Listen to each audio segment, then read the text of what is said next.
Hi, I am Sayyid Rashid from Ahlebaid High School and Junior College, Kotla Alija, Hyderabad. You are watching our YouTube channel named as Ahlebaid High School and Junior College. Welcome to my video to all students as well as viewers. We will going to continue our 10th class chapter number 10 electromagnetism. Before continuing this chapter, I'd like to inform one thing related to this chapter.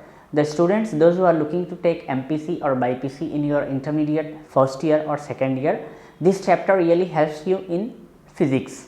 So make sure this chapter is important for you, not only for the examination point of view but also for knowledge point of view as well as your future study if you would like to take MPC or BPC in your intermediate. So we will going to start our class with the topic magnetic force on moving charge and current carrying wire. जैसा कि आप जानते हैं, मैं सैयद राशिद हूँ। आज हमारा 10th class का चैप्टर नंबर 10 में हम एक टॉपिक कंटिन्यू करने जा रहे हैं, मगर हम ये टॉपिक पढ़ने के साथ साथ एक और इन्फॉर्मेशन आपको देना पसंद करूँगा कि अगर जो स्टूडेंट्स हैं आगे एमपीसी या बाईपीसी इंटर में लेना चाह रहे हैं इंटरमीडिएट में, उनके लिए फ़िज़िक्स के मामले में ये सब्जेक्ट बहुत हेल्पफुल रहेगा, बहुत ज़्यादा मददगार रहेगा। So listen carefully. Stand near the TV, switch on the TV, the old CRT type TV. Do you feel any sensation on your skin? What could be the reason for that? Take a bar magnet and bring it near the TV screen. What do you observe? You can observe that the picture on the screen is distorted. Why does the picture get distorted? Is there any motion of electron reaching the screen affected by a magnetic field of the bar magnet? Move the bar magnet away from the screen. Now you will get a clear picture. Repeat this to confirm that the motion of electron is affected by the field produced by the bar magnet. This must be due to the fact that the magnetic field exerts a force on the moving charge. This force is called magnetic force. Now student and all the viewers, hope you listen the English part of reading. Now coming to the explanation, हमको old CRT type के TV के करीब एक bar magnet को लेकर जाना है और ख़याल रहे कि जब टीवी ऑन हो, ठीक है, तो आपको मालूम होता कि जो पिक्चर है उसकी डिस्टॉर्ट हो जाएगी या डिस्टर्ब्ड हो जाएगी। केस 1। उससे पहले और एक केस था कि वो ओल्ड जो CRT टाइप का टीवी रहता है उस पर आप आपका हैंड लेके जाके यूँ करीब लेके आइए तो आपको कुछ सेंसेशन महसूस होता है या फिर आपका जो हेड्स है टीवी के स्क्रीन की तरफ अट्रैक्ट होता क्या, देखिए। तो आंसर ये है कि ये दोनों ही चीज़ें होते हैं, यानी हमारे जो हेड्स है टीवी की तरफ अट्रैक्ट होते हैं क्योंकि एक सेंसेशन महसूस होता। साथ ही साथ जो बार मैग्नेट हम टीवी के करीब लेके गए तो पिक्चर में भी डिस्टर्बेंस आएगा, वैसे ही बार मैग्नेट उस टीवी के थोड़ा सा फार दूर लेकर जाए तो पिक्चर क्लियर हो जाएगी। तो इसको हम बोलते कि जो मैग्नेटिक फोर्स है वो एग्जर्ट हो रहा मूविंग चार्ज के ऊपर। This force is called magnetic force. एक यहाँ पे एक टर्म आएगा, what is magnetic force. Magnetic force तो हमको पता ही था, जब द फोर्स आप सिंपल बोल सकते हैं, जो फोर्स रहता मैग्नेट के अंदर उसको हम मैग्नेटिक फोर्स बोलते हैं। लेकिन यहाँ पे दो केसों को हम कंबाइन करके देख रहे हैं, यानी एक मूविंग चार्ज के करीब मैग्नेट लेके जा रहे हैं और देख रहे हैं कि मैग्नेटिक फोर्स का क्या एग्जर्टेशन है, क्या इम्पैक्टेशन है मूविंग चार्ज के ऊपर, वो हमको चेक करना है या उसके ऊपर स्टडी करना है। Hope you are understanding the topic. वही टॉपिक है हमारी magnetic force on moving charge, जो चार्ज मूव होते रहता है उस पर, एंड करंट कैरिंग वायर। यहाँ पे करंट कैरिंग वायर ही ज़रूरी नहीं है, आप करंट कैरिंग आपको कौन सी भी चीज़ है, एक मेटल प्लेट रहती उसमें भी हम करंट कैरी कर सकते, बट हमारी टॉपिक क्योंकि वायर से रिलेटेड है तो करंट कैरिंग वायर यहाँ पे आया है। Can we calculate the force experienced by a charge moving in a magnetic field? यानी कि अगरचे के एक चार्ज है वो मैग्नेटिक फील्ड के इन्फ्लुएंस में आ जाएगा, उसके अंदर आने के बाद जो एक्सपीरियंस करता मैग्नेटिक यानी कि फील्ड को, जो मूविंग चार्ज एक्सपीरियंस करता, क्या हम वो एक्सपीरियंस का यानी कि कैलकुलेट कर सकते क्या? तो देखिए, let a charge Q be moving with velocity. एक चार्ज है हमारे पास जो है Q है, मूव हो रहा विथ वेलोसिटी v, यानी वेलोसिटी v के साथ मूव हो रहा perpendicular to the magnetic field. ये जो आपको x पूरा डायग्राम है और जो b लिखे हुआ है ये मैग्नेटिक फील्ड है जो उसके परपेंडिकुलर है, जैसा कि आपको डायग्राम में दिख रहा है। The value of magnetic force on the moving charge can be found experimentally and it is given by. जो वैल्यू होती मैग्नेटिक चार्ज की वो हम फाउंड भी कर सकते और इसको एक्सपेरिमेंटली आपको बता भी सकते। देखिए लुक एट हियर, ये आपका मूविंग चार्ज है, इस डायरेक्शन में मूव हो रहा। एरो थोड़ा मैं फिर से मार्क कर देता हूँ, इस डायरेक्शन में मूव हो रहा और ये पूरा जो रेड कलर के मार्कर से मैंने क्रॉस मार्क किया था आप देख सकते X indicates the direction of B. Here B is nothing but magnetic field कह सकते हैं आप इसको, and it is into the page, यानी कि एक पेज के जैसा है वो, इसके अंदर ऐसा जा रहा है। ठीक है, hope you are understanding. So जो मैग्नेटिक फोर्स है हम यूजुअली हम गिवन करेंगे force is equals to Q V B. तो अगर आप इसको मजीद अगर वो करना चाह रहे हैं डिफाइंड हियर बोल के आप लिख सकते हैं फोर्स एफ लिखिए, क्यू लिखिए, वी लिखिए, बी लिखिए। ओके, यहाँ पे एफ क्या है आपके पास, मैग्नेटिक फोर्स कह सकते हैं, मैग्नेटिक ये कह सकते हैं magnetic force and moving charge. F क्या है, mag. So as you can see on the board I wrote the terms like here F is nothing but magnetic force on moving charge. Next Q is nothing but that electric charge कह सकते हैं आप या charge है। V velocity of charge, B is nothing but magnetic field. Hope you can understand and this is one of the formula which may help in our numerics. ये numerics में एक formula हमारी मदद कर सकता है। Magnetic force on the charge is the product of three quantity charge, speed and magnetic flux density.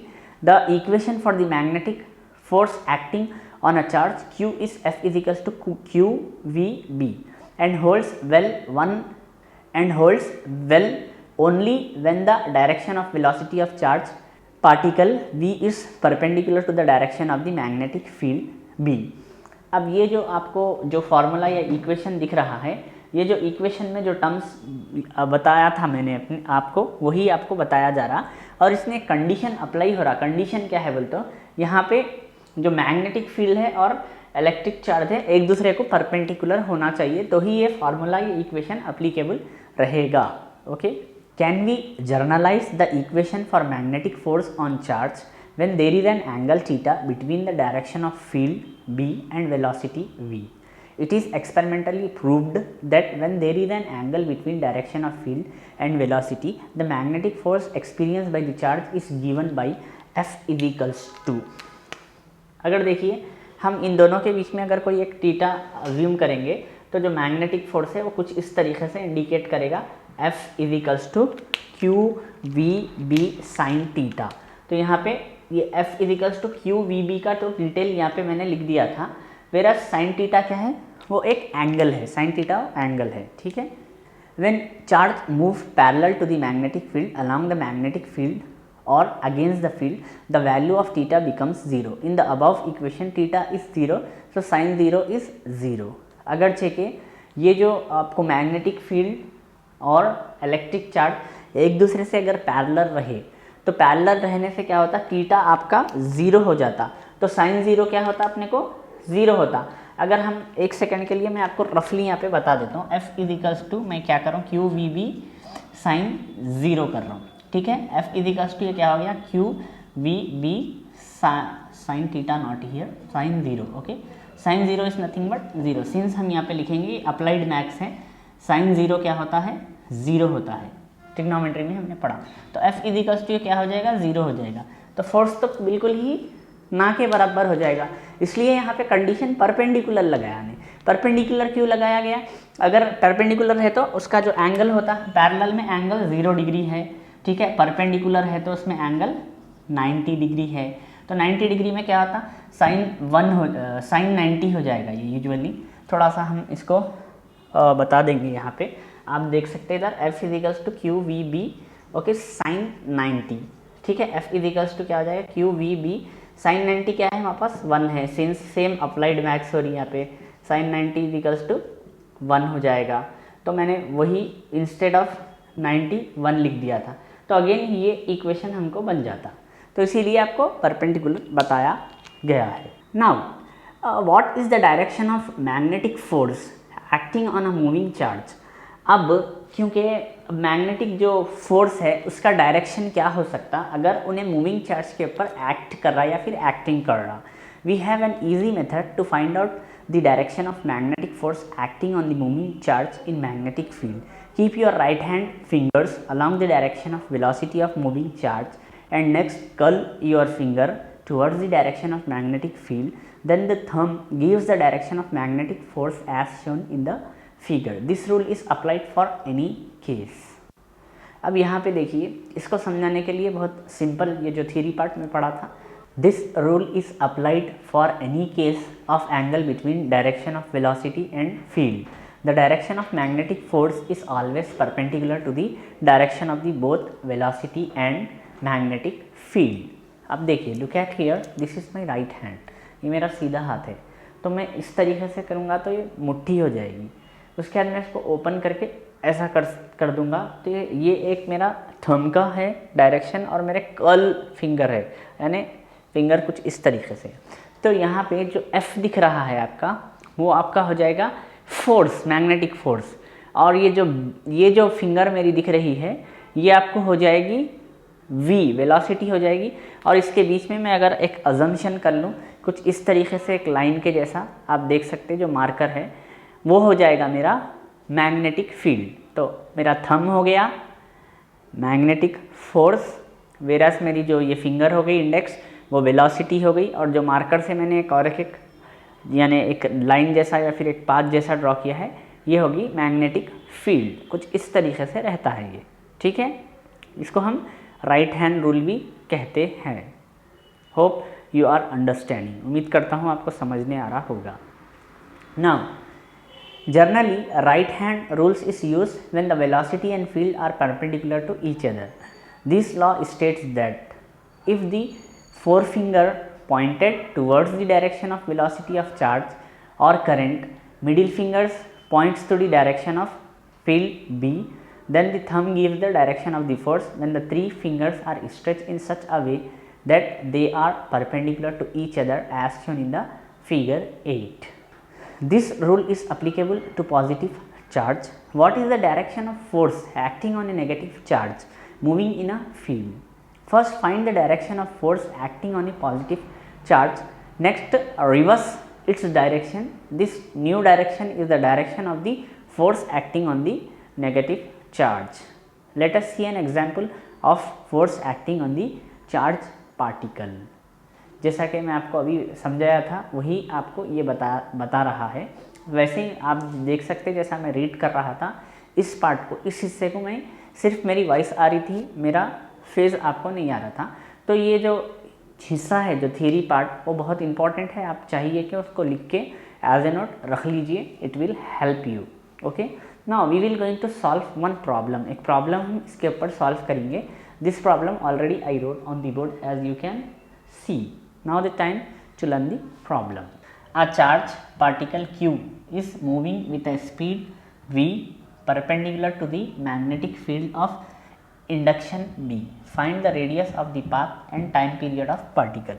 So just I will take help of the same thing diagram which already draw by me.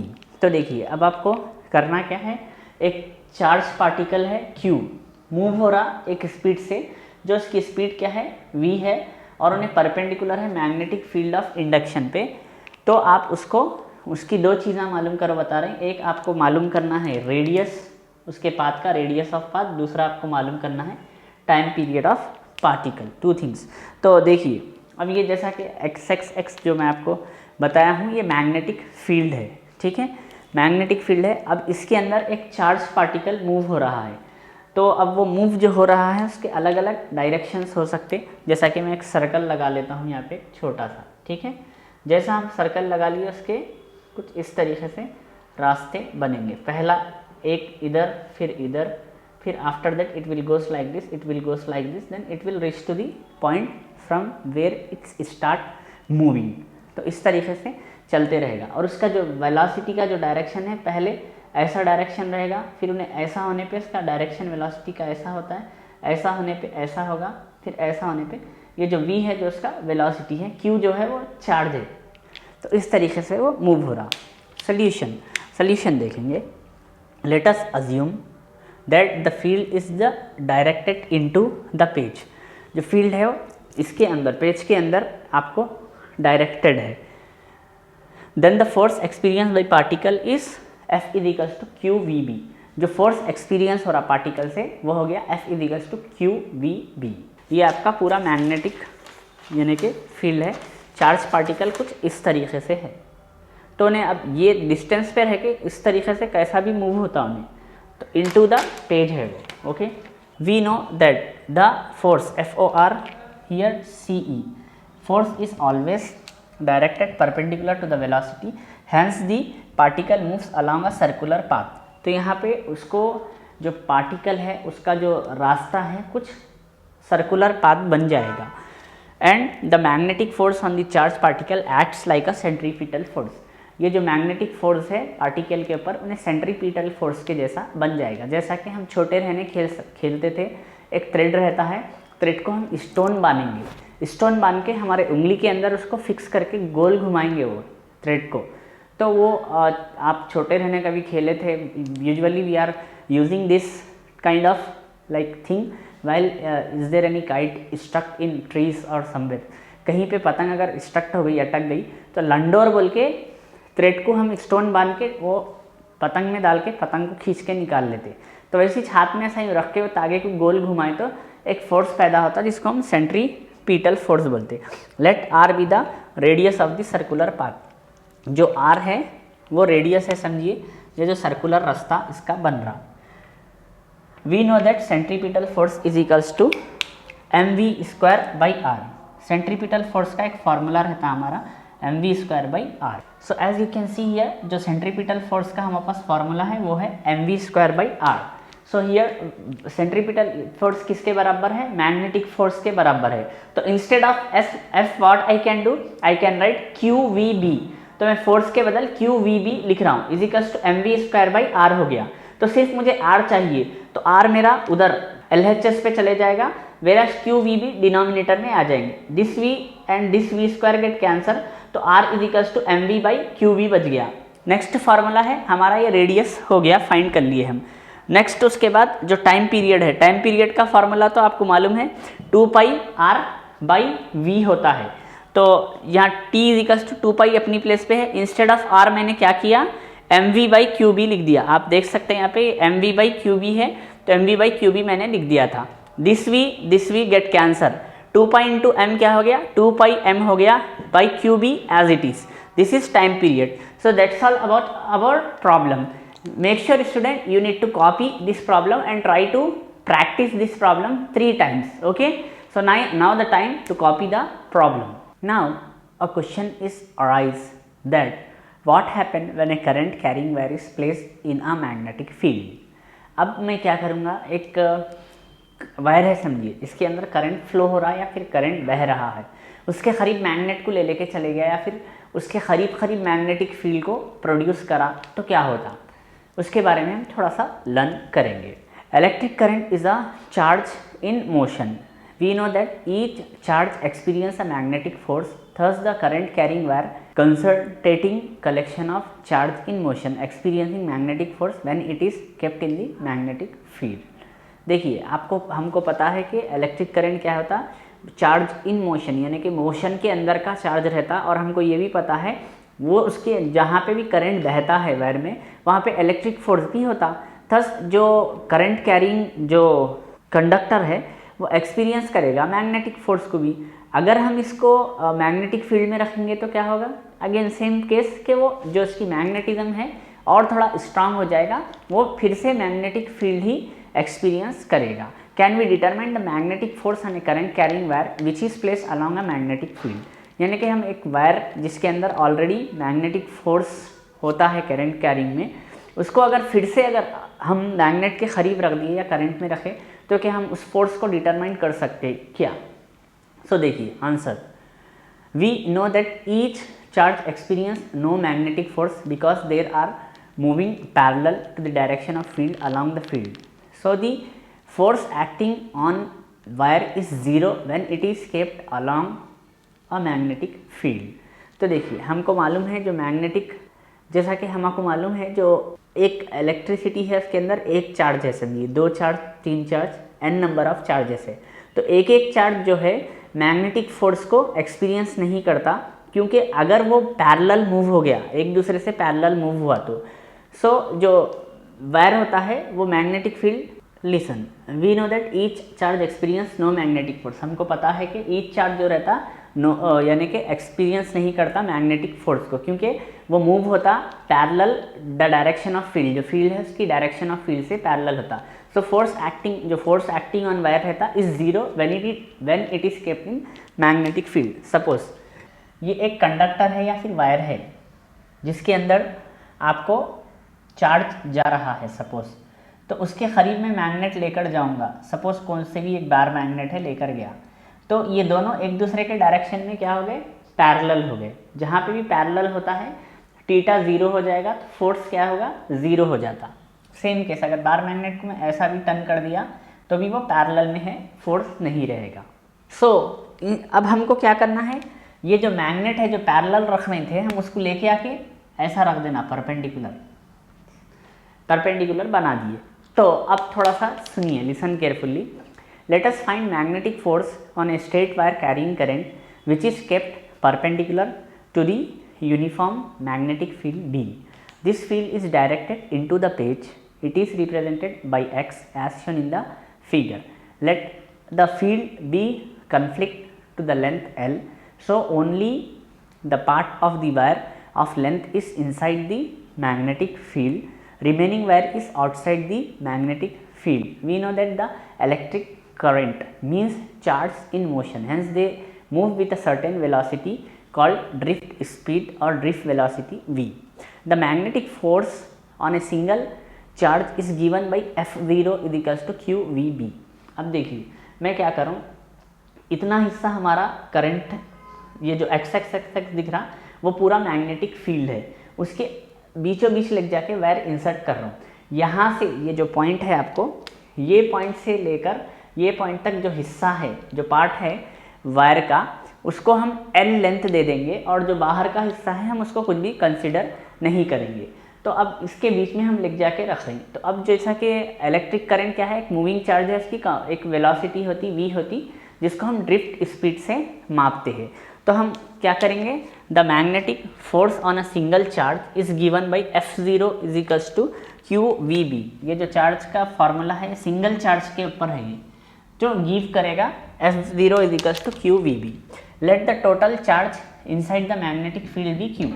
अब जो total charge रहता inside the magnetic field वो Q है suppose कर लिए। So magnetic force on the current carrying wire is given by, जो magnetic force है जिसके अंदर करंट कैरी हो रहा वो कैसा गिवन हो जाएगा, F is equals to capital QVB।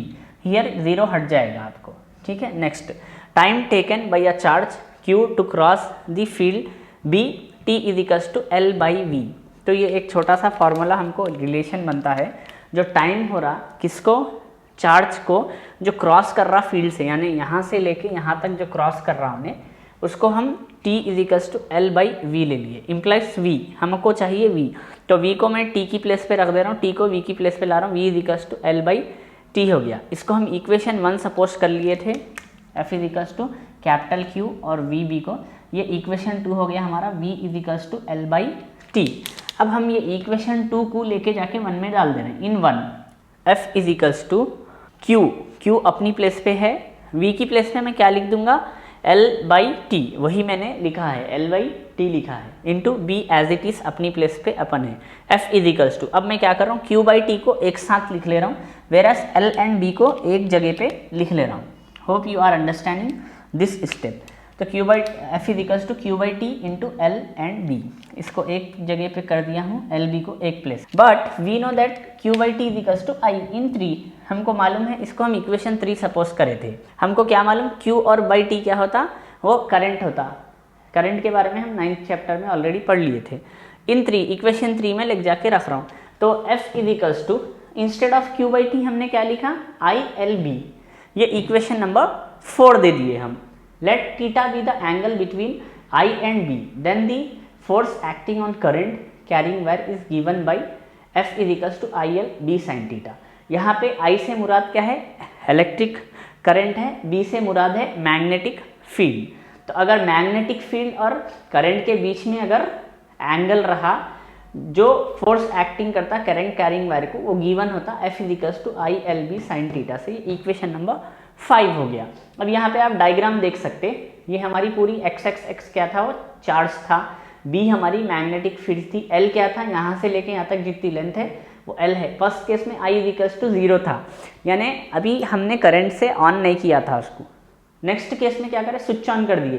Current को स्विच ऑन करते ये वायर थोड़ा इस तरीके से डिफ्लेक्ट होगा, थोड़ा हिल जाएगा, तो ये कुछ इस तरीके से हो जाएगा। करंट का डायरेक्शन 0 नहीं रहेगा, आप करंट कुछ इस तरीके से फ्लो हो जाएगा। अब यहाँ पे देखिए, assume that the ends of the wire connected to the terminal of battery. ये जो एंड्स ऑफ द वायर होते हैं, ये जो दिख रहा है आपको, ये पूरे एंड्स ऑफ वायर जाके आपको एक बैटरी की टर्मिनल पे कनेक्ट हो गए। तो ये आपका एक बैटरी में एक पॉजिटिव चार्ज होगा, एक नेगेटिव चार्ज होगा। ये सिर्फ मैं आपको अंडरस्टैंड के लिए ये ड्रॉ किया था। As of now I am rubbing this thing. तो ये अब आपको क्या करना है, hope you are understanding this thing. Student, as you are learning this one of the first time, थोड़ा बहुत मुश्किल तो होता आपको, लेकिन आप 2 से 3 वक्त प्रैक्टिस कर लीजिए, आपको समझने आने लगते चीज़ें। Now the time to copy the thing which is written on board.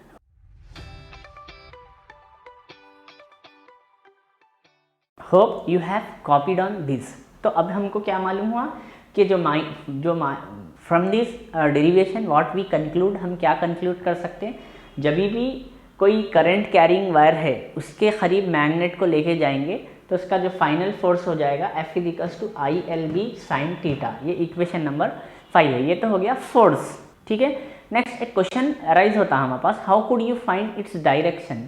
अब जो ये मैग्नेटिक, ये जो F से ये फोर्स किसका है, मैग्नेटिक फोर्स है। यहाँ पे दिख रहा है आपको heading, magnetic force on moving charge, जो मूविंग चार्ज के ऊपर है करंट कैरिंग वायर। ये जो आपको बोर्ड पे हेडिंग दिख रही है, magnetic force on moving charge and current carrying wire, इसी का ही मेन डेरिवेशन ये है जो आपके बोर्ड पे है अभी। तो ये तो उसका मैग्नेटिक फोर्स हो रहा, जो मूविंग चार्ज के ऊपर एक्ट कर रहा वो है फोर्स। अब इसका डायरेक्शन कैसा मालूम करते हैं, मैग्नेटिक फोर्स का जो डायरेक्शन है, you can use right hand rule to find out the direction of the force on the current carrying wire. Current carrying wire के ऊपर अगर आपको उसका डायरेक्शन मालूम करना है तो आप राइट हैंड रूल यूज़ कर सकते हैं। तो as of now student, all the viewer, we are just enough for this session or part. We will going to continue different topics in our next part and next session. Hope you understood. Make sure in this session we have learned one problem as well as we have done this derivation. So you need to practice this problem as well as derivation at least for 3 to 4 times. Then only you can able to understand, and if you have any doubt you can ask me while we are on online classes. So till then you have to take care.